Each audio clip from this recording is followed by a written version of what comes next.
Programme character building से मैं हूं आपकी होस्ट महाविश।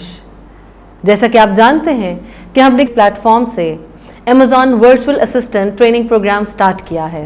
नाज़रीन, आज की एपिसोड यकीनन बहुत इंटरेस्टिंग है, जिसमें हम सीखेंगे कि Amazon पे ब्रांड रजिस्ट्री और उससे रिलेटेड इश्यूज क्या आते हैं। तो इसी सिलसिले को आगे बढ़ाते हैं और अपने ट्रेनर मिस्टर इफ्तिखार अंजुम को वेलकम करते हैं, जो कि ऑक्टोपस कम्युनिकेशन के CEO हैं और IDE पाकिस्तान के को-फाउंडर हैं। Welcome to the show sir.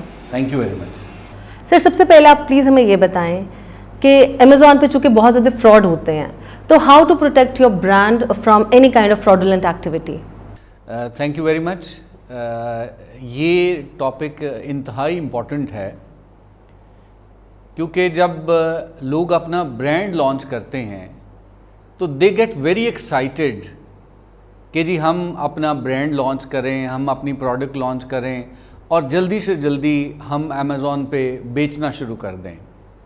लेकिन मैं हमेशा एज अ ट्रेनर ये कहता हूँ कि आप अमेज़ॉन के ऊपर अपना ब्रांड उस वक्त तक ना लॉन्च करें जब तक आप 0 to 100 सारे प्रोसेस को अंडरस्टैंड नहीं करते। Because launching a brand on Amazon is quite expensive thing. ये कोई आसान चीज़ नहीं है। इस पे आपका पैसा लगता है और इस पे आप एक्सपेरिमेंट नहीं कर सकते। There are so many examples, बेशुमार ऐसे लोग हैं, बेशुमार हमारे स्टूडेंट्स हैं जो प्रोडक्ट लॉन्च करते हैं और उसके बाद जब प्रॉब्लम्स आते हैं तो फिर वो बताते हैं जी बताएं इसमें से कैसे निकला जा सकता है। तो आज की जो हमारी डिस्कशन है वो ब्रांड प्रोटेक्शन से रिलेटेड है। तो मैं इस बात को एक जंगल स्काउट की रिसर्च के कुछ स्टैट्स बयान करके सपोर्ट करना चाहूँगा। जंगल स्काउट की मैं एक रिपोर्ट पढ़ रहा था जिसमें उन्होंने 5000 टॉप सेलर्स जो अमेज़ॉन के हैं उनका इंटरव्यू किया और उनके कुछ पॉइंट्स हैं। उसमें उन्होंने बताया जी 96% लोग जो अमेज़ॉन पे बेच रहे हैं प्रोडक्ट्स, वो अपने बिजनेस को एक्सपैंड करना चाह रहे हैं। इट मीन्स कि उसका पोटेंशियल बहुत है, लेकिन जितना पोटेंशियल है उतनी ज़्यादा प्रॉब्लम्स भी हैं। अगर हम उन प्रॉब्लम्स को अंडरस्टैंड करें, उनको टैकल करें, तो then it's a very good place कि आप इस पे बहुत ज़्यादा फ्लरिश कर सकते हैं। और साथ साथ उन्होंने ये बताया कि 48% लोग, उनका कंसर्न ये है लोगों का कि जो प्रोडक्ट हम लॉन्च करते हैं उसी प्रोडक्ट को चाइनीज़ सेलर सस्ते दामों बेच रहे होते हैं। अब देखें, जिस बंदे ने 20,000, 25,000, $30,000 लगा के अपना एक अमेज़ॉन पे ब्रांड लॉन्च किया है, उसकी एक कॉस्ट है। वो अगर एक प्रोडक्ट बेच रहा है $10 की या $20 की या $25 की, अब अल्टीमेटली 90% लोग सोर्स करते हैं चाइना से। अब चाइना ने जब आपको प्रोडक्ट्स दी, आप उसको $30 की बेच रहे हैं, तो चाइना अगर ख़ुद वहाँ से सेलर जो सोर्स कर रहा है वो ख़ुद अगर अमेज़ॉन पे बेचना चाहे तो उसके लिए तो मार्जिन बहुत ज़्यादा है।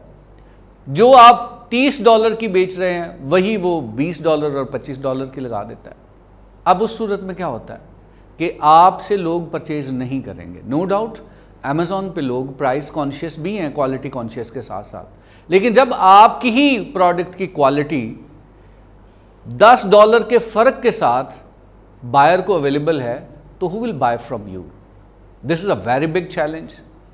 इसी तरह 48% लोगों ने अपना कंसर्न ये जाहिर किया कि जो प्रोडक्ट वो लॉन्च करते हैं, जो लिस्टिंग उनकी होती है, कोई और सेलर एज इट इज़, उनकी पिक्चर्स भी कॉपी हो जाती हैं, उनकी लिस्टिंग भी कॉपी हो जाती है, उनका कंटेंट भी कॉपी हो जाता है, सेम चीज़ कोई और ब्रांड लॉन्च कर देता है। उस सूरत में भी उनको बहुत ज़्यादा प्रॉब्लम आती है, क्योंकि आपका एक कंपैटिटर खड़ा हो गया। अब अगर उसने सोर्सिंग आपसे थोड़ी सी सस्ती कर ली तो आपको उसके साथ फाइट करना पड़ेगा। लोग PL में तो इसी फाइट से बचने के लिए आते हैं। होलसेल में बहुत बड़ा कंपटीशन होता है, इसी वजह से लोग होलसेल में इतना नहीं कमा पाते।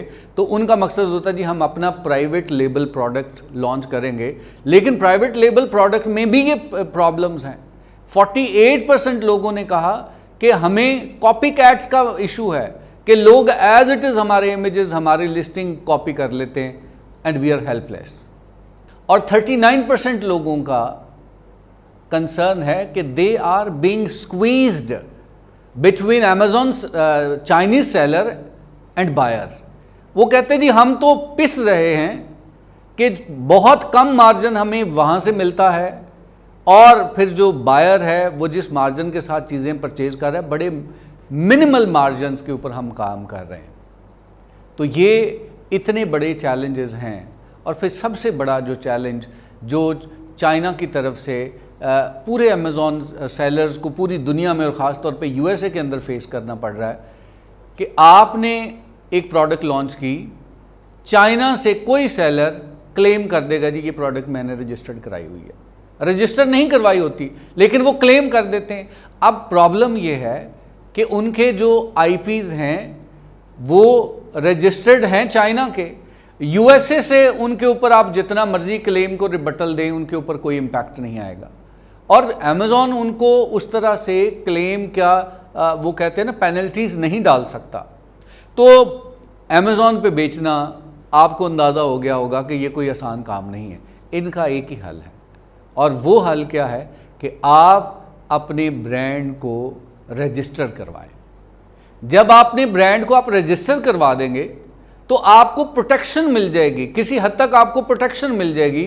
You would be in a position कि जो लोग आपकी लिस्टिंग कॉपी करते हैं आप उनको क्लेम कर सकते हैं, आप उन पे स्ट्राइक भेज सकते हैं, जो आपकी प्रोडक्ट को एज इट इज़ बेचेगा आप उसकी लिस्टिंग जो है वो क्लोज करवा सकते हैं। तो ये प्रोटेक्शन आपको कब मिलती है? जब आपने ब्रांड को रजिस्टर करते हैं। क्योंकि ज़्यादातर लोग इस तरफ नहीं आते, वो क्या समझते हैं जी हम साल 2 साल बेच लें और अगर हमारी प्रोडक्ट चल जाएगी तो फिर हम उसको रजिस्टर करवाएंगे। होता यह है कि आपने मार्केट को टेस्ट किया, आपने सेल किया और जब आप ब्रांड रजिस्टर करने लगते हैं तो आपका पता चलता है कि वो ब्रांड किसी और ने उस प्रोडक्ट को एज इट इज़ रजिस्टर करवा लिया है। तो हमें इस चीज़ को देखना है कि हमें फ्रॉडुलेंट एक्टिविटीज़ से अपने आप को सेफ गार्ड करने का एक ही तरीका है कि आप जो है वो ट्रेडमार्क रजिस्टर्ड करवाइए और ब्रांड रजिस्ट्री करवा लीजिए। फिर you would be in a position कि आप जो है वो इन जितनी भी एक्टिविटीज़ होंगी उनके खिलाफ अपने बिजनेस को प्रोटेक्ट कर सकें। बिल्कुल सर, एक तो बेनिफिट आपने हमें ब्रांड रजिस्ट्री का ये बताया कि आप कॉपीराइट्स रिजर्व आपके हो जाते हैं। इसके अलावा भी कुछ आप हमें ब्रांड रजिस्ट्री के बेनिफिट्स के बारे में बताएं। जब हम ब्रांड रजिस्ट्री के बेनिफिट्स की बात करते हैं तो इसमें आपको एक लंबी चौड़ी लिस्ट है जिसमें आप सबसे बड़ी बात जो भी मैंने बताई ब्रांड प्रोटेक्शन है कि आपका ब्रांड हर तरह की स्ट्राइक से, हर तरह के अटैक से प्रोटेक्ट हो जाता है। जैसे मैंने कहा कि एक बहुत बड़ी इन्वेस्टमेंट है जब आप ब्रांड लॉन्च करते हैं, जब आप अपनी पीएल लॉन्च करते हैं, प्राइवेट लेबल प्रोडक्ट लॉन्च करते हैं, तो आप कभी भी नहीं चाहेंगे कि आप इतनी बड़ी इन्वेस्टमेंट करें, आप इतना ज़्यादा पैसा लगाएं और कल को आपको पता चले कि ये सेम प्रोडक्ट कोई और बंदा बेच रहा है। तो ये आप कभी भी नहीं चाहेंगे। तो इसलिए पहला जो आपको फ़ायदा होता है कि जब आप ब्रांड रजिस्टर करवा लेते हैं तो आपको प्रोटेक्शन मिल जाती है। जो आपने इन्वेस्टमेंट की होती है वो आपको किसी हद तक आपकी सिक्योर हो जाती है। दूसरा बड़ा फ़ायदा यह है कि जो अमेज़ॉन को अंडरस्टैंड करते हैं वो इस चीज़ को देखते हैं कि अमेज़ॉन की एक फैसिलिटी है A+ कंटेंट। अब ये A+ कंटेंट क्या होता है? थोड़ी टेक्निकल टर्म है लेकिन मैं सिंपल अल्फाज में बयान करूंगा। A+ कंटेंट ये होता है कि अमेज़ॉन, जब आप ब्रांड आपका रजिस्टर्ड होता है तो अमेज़ॉन आपको फैसिलिटेट करता है कि आप अपनी प्रोडक्ट की डिस्क्रिप्शन डिटेल में लिख सकते हैं। आमतौर पे कोई भी सेलर जब अमेज़ॉन पे अपनी प्रोडक्ट लिस्ट करता है तो लिमिटेड कैरेक्टर होते हैं जी, ये आप टाइटल दे सकते हैं, इतनी डिस्क्रिप्शन लिख सकते हैं, इतने आप जो है वो टैग्स और बुलेट्स जो है वो दे सकते हैं। But when your brand is registered, Amazon आपको फैसिलिटेट करता है कि भाई आप जो अपनी जो पूरी डिस्क्रिप्शन है आप उसको अपने मुताबिक फॉर्मेट कर सकते हो, आप ज़्यादा डिटेल्ड प्रोवाइड कर सकते हो, आप ज़्यादा इमेजेस लगा सकते हो, आप ज़्यादा इमेजेस के साथ साथ एक्सप्लेनेटरी वीडियोस भी लगा सकते हो। तो ये हमने देखा है कि अगर आप A+ कंटेंट प्रोवाइड करते हैं अपनी लिस्टिंग में तो आपकी सेल्स डबल हो जाती है। तो ये आपको फैसिलिटी कब मिलती है? जब आपका ब्रांड रजिस्टर्ड होता है। फिर तीसरा बड़ा जो फ़ायदा है वो ये है कि आप एडवर्टिजमेंट्स उस वक्त कर सकते हैं जब आपका ब्रांड रजिस्टर्ड है। यानी पीपीसी कैंपेन जिसको आप कहते हैं, जो हेडलाइन एड्स होती हैं, आपकी एलिजिबिलिटी उस वक्त बनती है जब आपका ब्रांड रजिस्टर्ड। अगर आपका ब्रांड रजिस्टर्ड नहीं है तो आप पीपीसी कैंपेन्स नहीं रन कर सकते। और आपको पता है कि अमेज़ॉन एक बहुत बड़ा सर्च इंजन भी है, मार्केट प्लेस के साथ साथ बहुत बड़ा सर्च इंजन भी है। इसमें बहुत ज़्यादा कंपटीशन है। एक नए ब्रांड के लिए ऊपर आने के लिए ज़रूरी है कि वो पीपीसी करेगा, पे पर क्लिक कैंपेन चलाएगा, फिर वो ऊपर हेडिंग में उसका ऐड नज़र आएगा, फिर लोग वहाँ उसको देखेंगे। आपकी अगर अच्छी प्रोडक्ट है तो पहले शोकेस करेंगे तो फिर ही लोगों को पता चलेगा ना कि आप कम प्राइस पे अच्छी क्वालिटी दे रहे हैं। लेकिन वो कब आप कर सकते हैं? जब आप ऐड बनाने के काबिल होंगे। तो ये कब आपको फैसिलिटी मिलती है? When your brand registered. फिर चौथा बड़ा फ़ायदा ये होता है कि आप कस्टमर्स को एंगेज कर सकते हैं, जो कि नॉन रजिस्टर्ड बंदा एंगेज नहीं कर सकता। आप वीडियोस डाल सकते हैं, आप उसमें इमेजेस डाल सकते हैं, आप उनके साथ लाइव चैट कर सकते हैं, आप जो है चैट कर सकते हैं और आप अपनी डिस्कशन कर सकते हैं, अपनी प्रोडक्ट की आप जो है वो डेमोन्स्ट्रेशन दे सकते हैं। ये सारी चीज़ें आपको ब्रांड रजिस्ट्री के साथ मिलती हैं। और सबसे बड़ी बात ये है कि आपको कस्टमर के पूरा आप एनालिटिक्स मिल जाते हैं। आपको ये पता चल जाता है कि अमेज़ॉन पे लोग कि आपकी प्रोडक्ट को किस किस कीवर्ड के साथ सर्च कर रहे हैं, सर्च टर्म्स का पता चल जाता है। आपको ये पता चलता है कि लोग ज़्यादा परचेज क्या कर रहे हैं, जो परचेज कर रहे हैं उनके डेमोग्राफिक्स क्या है, कौन सी चीज़ बिक रही है, कौन सी चीज़ नहीं बिक रही। पूरा डैशबोर्ड आपके पास आ जाता है और उस डैशबोर्ड की बेस पे आप अपनी स्ट्रैटेजी को प्लान कर सकते हैं। तो ये सारी फैसिलिटीज़ आपको तभी मिलती हैं जब आपका ब्रांड रजिस्टर्ड होता है। इसलिए मैं हमेशा ये कहता हूँ कि जब आपने प्रोडक्ट को टेस्ट कर लिया एक आधा महीना, आपको पता है कि आपका प्रोडक्ट चल रहा है, फिर वेट ना करें। सबसे पहले क्या होगा कि चाइना से आपने सोर्स किया, they are very vigilant all the time, they are looking कि कौन सी चीज़ बिक रही है, किसका ट्रेंड सेट हो रहा है, और वो उसको या तो आपसे पहले रजिस्टर करवा लेंगे, और अगर आपने रजिस्टर करवा भी लिया तो आपको चैलेंजेस जो है वो किसी हद तक आपके चैलेंजेस कम हो जाएंगे अगर आपने रजिस्टर करवा लिया। तो इसलिए इन बेनिफिट्स को अगर आप लेना चाह रहे हैं और इफ़ यू आर प्लानिंग कि आपने पीएल लॉन्च करनी है तो आपको अपना ब्रांड रजिस्टर करवाना चाहिए। सर, आपने जो सेकंड बेनिफिट इसका A+ कंटेंट का बताया कि आप अपने प्रोडक्ट की डिटेल इन्फॉर्मेशन दे सकते हैं, इसको मैं इस तरह से रिलेट करती हूँ क्योंकि मेरा भी कस्टमर सर्विसेज का ही एक्सपीरियंस है। उसमें ये है कि जितना आपका प्रोडक्ट डिटेल इन्फॉर्मेशन होगी उतना ही कॉन्फिडेंस कस्टमर को होता है उस प्रोडक्ट को परचेज करने के लिए। बिल्कुल ऐसे। तो A+ कंटेंट के बारे में मजीद हमें आप बताएं कि ये एक्चुअली होता क्या है और इसके मजीद बेनिफिट्स क्या हैं and how can it be used. जैसे मैंने अभी आपको एक्सप्लेन किया कि A+ कंटेंट, इसको पहले कहा जाता था enhanced brand content. Enhanced brand content का मतलब है कि आप कुछ ऐसी डिस्क्रिप्शन लिख सकते हैं जो आम सेलर नहीं लिख सकता, और जब आपने वो डिस्क्रिप्शन लिख दी तो it is directly related to the sales. क्योंकि जो लोग ऑनलाइन शॉपिंग करते हैं वो जब तक प्रोडक्ट की डिस्क्रिप्शन नहीं देखेंगे, उसके बेनिफिट्स नहीं देखेंगे, उसके रिव्यूज़ नहीं देखेंगे, तब तक वो डिसीजन नहीं करेंगे। अब रिव्यूज़ तो डेफिनेटली आपको कस्टमर ने देने हैं, लेकिन डिस्क्रिप्शन तो आप खुद दे सकते हैं। आपने एक प्रोडक्ट यूज़ करनी है, आपको अगर A+ कंटेंट की एक्सेस नहीं है तो आप उसकी एक्सप्लेनेटरी वीडियो नहीं डाल सकते। अब मुझे अगर कोई प्रोडक्ट परचेज करनी है, मैं कहीं देखूंगा कि यार इस वीडियो में बताया गया है कि इस प्रोडक्ट को इस्तेमाल कैसे करना है, इस प्रोडक्ट को प्रिपेयर कैसे किया गया है, इस प्रोडक्ट के फीचर्स को कैसे यूज़ करना है, तो मैं ज़्यादा कंफर्टेबल हो जाऊंगा, मैं ज़्यादा जो है वो आसानी के साथ डिसीजन कर पाऊंगा।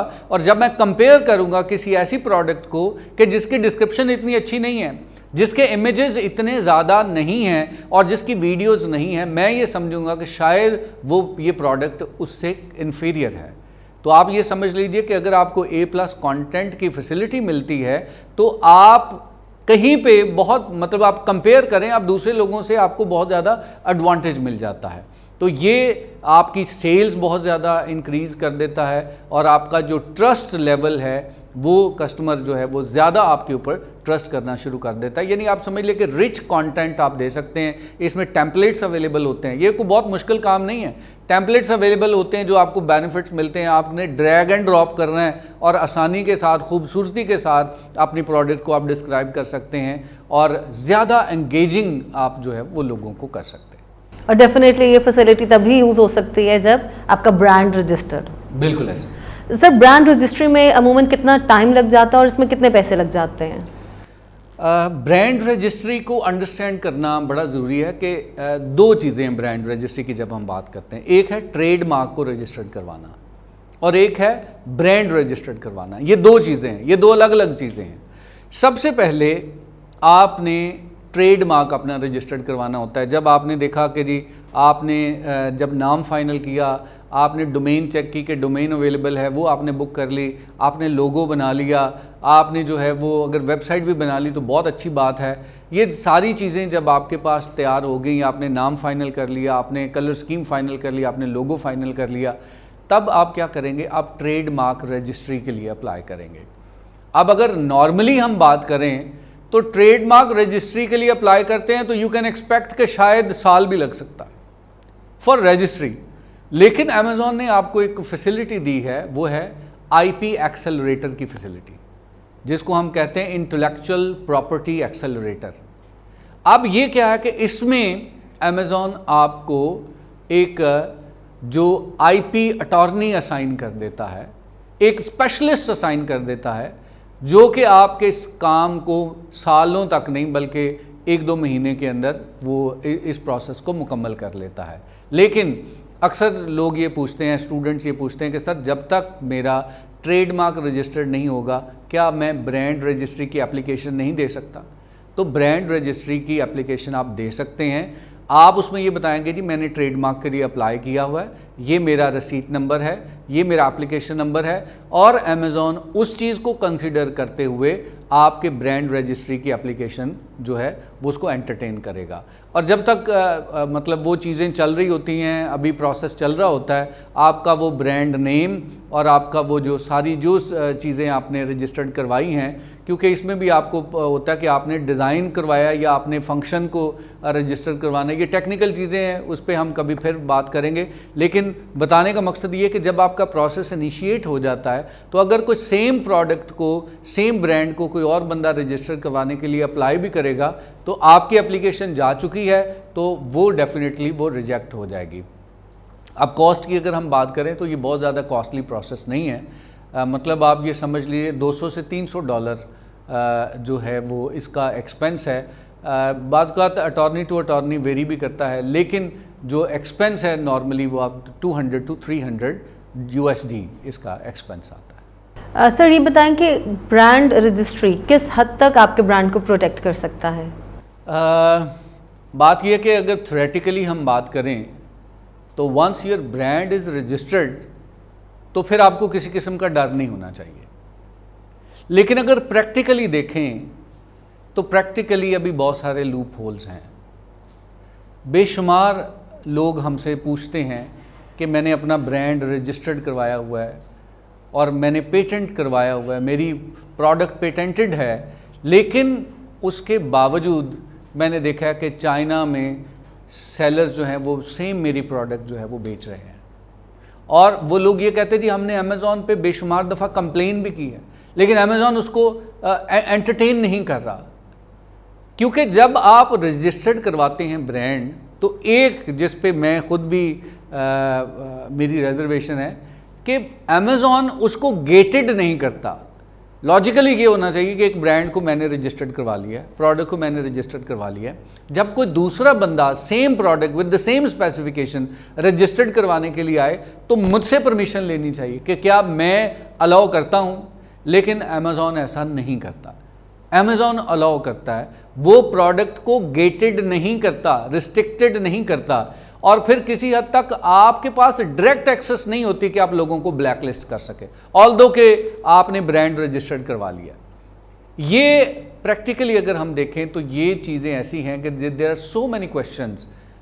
यानी बाकी लोगों के साथ मेरा भी यही क्वेश्चन है कि इसके ऊपर अमेज़ॉन को काम करना चाहिए, क्योंकि अगर अमेज़ॉन प्रोटेक्ट नहीं करेगा राइट्स को उस तरह से, तो फिर शायद लोगों का एतबार अमेज़ॉन से उठ जाए और जो इतनी ज़्यादा इन्वेस्टमेंट लोग कर रहे हैं उनके लिए ये चीज़ें जो है वो मुश्किल हो जाएं। ऑल्दो कि they are doing a lot, इस पे काफ़ी ज़्यादा ऑफिशियल्स को हमने ईमेल भी की है, इसके ऊपर डिस्कशन जो है वो चल रही है, दे आर इम्प्रूविंग इट, लेकिन प्रैक्टिकली अभी ये लोग प्रॉब्लम फेस कर रहे हैं कि ब्रांड रजिस्टर करवाने के बावजूद लोग जो है वो सेम लिस्टिंग जो है वो उनकी लिस्टिंग के ऊपर बेच रहे हैं एंड दे आर हेल्पलेस। यानी एक ब्रांड को मैंने रजिस्टर करवाया, मैंने लिस्ट क्रिएट कर दी, वो दूसरा बंदा आके मी टू करता कि मैं भी ये बेच रहा हूँ, और मैंने ब्रांड रजिस्टर करवाया, मैं वहाँ पे चीख रहा हूँ कि जनाब अमेज़ॉन ये कैसे पॉसिबल है कि मैं रजिस्टर्ड हूँ, ये मेरी लिस्टिंग को बेच रहा है, लेकिन उस पर प्रोसेस होता है, वो वेरीफाई करते हैं और some time it takes month, और ये काफ़ी फ्रस्ट्रेशन का जो है वो बायस बनता है। तो इसमें थोड़ा इसको फाइन ट्यून करने की ज़रूरत है। अदरवाइज़ आपको जो बाकी फैसिलिटीज़ हैं, आपको A+ कंटेंट मिल जाता है, आप लाइव डिस्कशन कर सकते हो, आपको डैशबोर्ड मिल जाता है, आप चीज़ों को बेहतर कर सकते हो, ये सारी चीज़ें तो आपको फॉर श्योर मिलती हैं। लेकिन ये जो मैंने पॉइंट्स बताए ये अभी लूप होल हैं ब्रांड रजिस्ट्री के, जिस पे अमेज़ॉन यकीनन काम कर रहा होगा। Thank you so much sir. Brand registry से रिलेटेड जो मेरे क्वेश्चंस थे वो तो अब ख़त्म हो गए हैं, मगर आप हमारे नाजरीन को ये बताएं कि अगर आपको कोई अप्रोच करना चाहता है आपसे किसी भी किस्म की मेंटोरशिप के लिए या आपसे फर्दर किसी भी चीज़ की ट्रेनिंग के लिए, तो आपके पास कोई ऐसा कोई प्लेटफॉर्म है जिससे आपको डायरेक्ट अप्रोच किया जाए? जी, हम इस पे एक तो हम ट्रेनिंग प्रोवाइड कर रहे हैं, और जो हमारा ट्रेनिंग इंस्टीट्यूट है इसके साथ साथ हमारी एक एजेंसी है ऑक्टोपस कम्युनिकेशंस के नाम से। इस ऑक्टोपस कम्युनिकेशन से हम अमेज़ॉन स्टोर की जितनी मैनेजमेंट सर्विसेज हैं वो हम प्रोवाइड कर रहे हैं। We have a diversified team of VAs। आमतौर पे लोग किस तरह से काम करते हैं कि अगर आपने ब्रांड लॉन्च करना है तो आपको एक VA असाइन कर दिया जाता है। अब हम इस चीज़ पे काम कर रहे हैं कि एक जो वर्चुअल असिस्टेंट है वो एक काम अच्छा कर सकता है, या तो वो प्रोडक्ट हंटिंग कर सकता है, या वो सोर्सिंग अच्छी कर सकता है, या उसको लिस्टिंग ऑप्टिमाइजेशन आती है। ये सारे काम वन मैन शो नहीं हो सकता, कहीं ना कहीं पे क्वालिटी कंप्रोमाइज़ होगी। इस चीज़ को सामने रखते हुए हमने अपनी एजेंसी, जो कि डिजिटल मार्केटिंग की सर्विसेज हम पिछले 5 साल से प्रोवाइड कर रहे हैं, हमने ये सर्विसेज ऐड की हैं कि हमने अमेज़ॉन की जो स्टोर मैनेजमेंट सर्विसेज हैं वो हमने इंट्रोड्यूस करवाई हैं पाकिस्तान में, जिसमें हम आपको ये कहते हैं कि आप एक इंडिविजुअल VA ना हायर करें, आप उसी कॉस्ट में एक एजेंसी हायर करें जिसमें हम स्पेशलाइज्ड आपको सर्विसेज देंगे। और हमारा ऑफिस जो है वो DHA में है। जो लोग ये सर्विसेज में असिस्टेंस किसी को चाहिए, DHA के अंदर H ब्लॉक में ऑक्टोपस कम्युनिकेशंस का ऑफिस है, आप वहाँ पे आ सकते हैं। आपको किसी किस्म का प्रॉब्लम है आप हमसे रब्ता कर सकते हैं, हम आपको गाइड भी करेंगे, और अगर आपके बिज़नेस को कोई फैसिलिटी चाहिए, कोई असिस्टेंस चाहिए तो उसमें भी आपकी हेल्प करेंगे। और अगर आप प्रोडक्ट लॉन्च करना चाहते हैं और 7 चीज़ों को सीखना चाहते हैं तो we can help you in this regard. Thank you so much sir. जी तो नाजरीन, यकीनन आज की एपिसोड आपको पसंद आई है। आपसे यही रिक्वेस्ट है कि आप हमारे YouTube चैनल को सब्सक्राइब करें, हमारे वीडियोस को लाइक करें, शेयर करें, और कमेंट्स में अपनी राय का इजहार हमें ज़रूर दें ताकि आपका फीडबैक हम तक पहुंच सके और हम आइंदा आने वाली एपिसोड्स को मज़ीद बेहतर बना सकें। इसी नोट के साथ आपसे इजाज़त चाहेंगे। खुदा हाफिज़।